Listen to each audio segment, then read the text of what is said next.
TNPSC எக்ஸாமில் previous இயரில் கேட்ட மேக்ஸ் கேள்வியை சால்வ் பண்ணுவோம். ரொம்ப ஈஸியான கேள்வி தான் பாஸ். கேள்வியில் என்ன கேட்டிருக்காங்கன்றதை பாருங்கள். பாட்சான்னு ஒருத்தவர் இருக்கார். அவர் ஒரு வங்கியில் போய் தனி வட்டி வீதத்தில் காசு கடனாக வாங்குறாரு.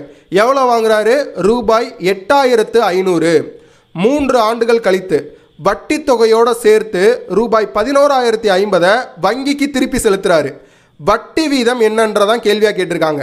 அசல் 8500, 3 ஆண்டுகள் கழித்து மொத்த தொகையா 11050. தனி வட்டியை எப்படி கண்டுபிடிக்கிறது? மொத்த தொகையில் இருந்து அசலை கழிச்சோம் அப்படின்னா ரூபாய் 2550.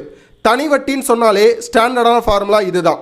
இதில் ஆரை மட்டும் கண்டுபிடிக்கிறதுனால ஆரை ஒரு சைடு வச்சுட்டு ரிமைனிங்கை ஃபுல்லாக அந்த சைடு கொண்டு வந்தோம் அப்படின்னா இந்த ஃபார்முலா கிடைக்கும். ஆல்ரெடி கொடுத்துருக்க வேல்யூவை எடுத்துகிட்டு போயிட்டு இந்த ஃபார்முலா சப்ஸ்டியூட் பண்ணோம் அப்படின்னா ஆர் ஈக்குவல் டு 10% கிடைக்கும். அப்போ வட்டி வீதம் 10%. சரியான பதில் ஆப்ஷன் ஏ.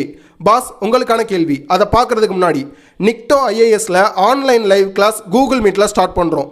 டிஎன்பிஎஸ்சி சிலபஸில் மேக்ஸில் சில முக்கியமான டாப்பிக்கு கிளாஸ் ஆரம்பிக்க போகிற தேதி ஆகஸ்ட் 11, 2025. கிளாஸோட டைமிங் காலையில் 7:30 8:30 வரைக்கும்.